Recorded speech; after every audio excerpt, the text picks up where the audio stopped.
Alright, today we're going to focus on making the Mason-Dixon. So first we're going to chill our glass. As always, we will do that every single time. And then once again we're using a pint glass so that everybody at the bar and the restaurant can see what's going on. Alright, I have my measured bourbon at 1.5 ounces. We're featuring right now 4 Roses bourbon in the Mason-Dixon. And then next I'm going to pour the vermouth. So this is Nolly Prat. It's a vermouth made in southern France. Vermouth is simply a fortified wine that has herbs added into it. This one has a particular nutty flavor on the end of it.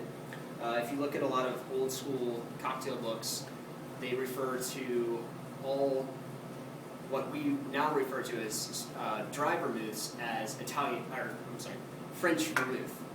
So this is French vermouth at 1 ounce.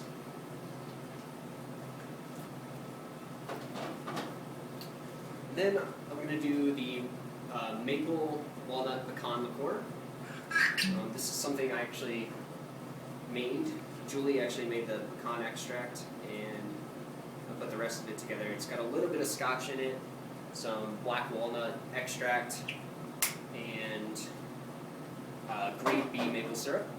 So we're doing 1/2 ounce of that. And then the next 2 ingredients are mainly just for balance. We're putting a little bit of honey in there, the lavender honey, and this is 1/4 ounce.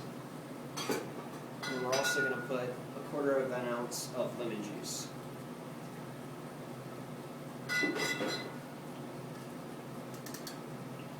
Alright, because of the last 3 ingredients, I am going to shake this drink. You want to make sure you have a nice seal on the drink, and I like to put 2 fingers in between the glass and the shaker, and then kind of lock the backside with my thumb. That way I'm pretty sure this won't come apart in my hand. Make a big mess.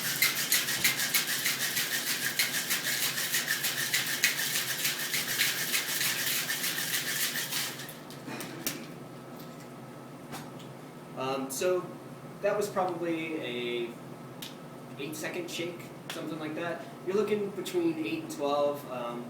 Pretty vigorous. Usually wouldn't shake something with this much vermouth in it, but because of the style of drink that I'm going for, it's okay to shake this.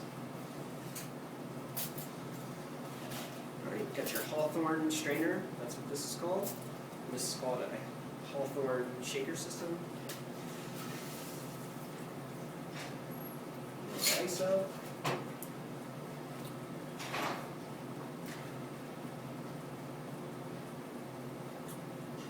Alright, so I straw pulled this, and I get the vermouth, I get the bourbon, I get the lemon, but it's missing a little bit of sweetness. And the pecan and maple is coming through too. So I'm going to add a little bit more of the lavender honey, and really I should have done that in the shaker. But I'm just going to do a couple of drops more.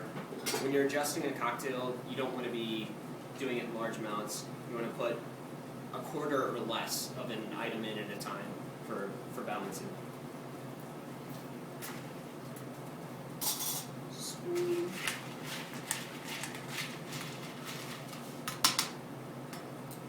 I'm going to check this.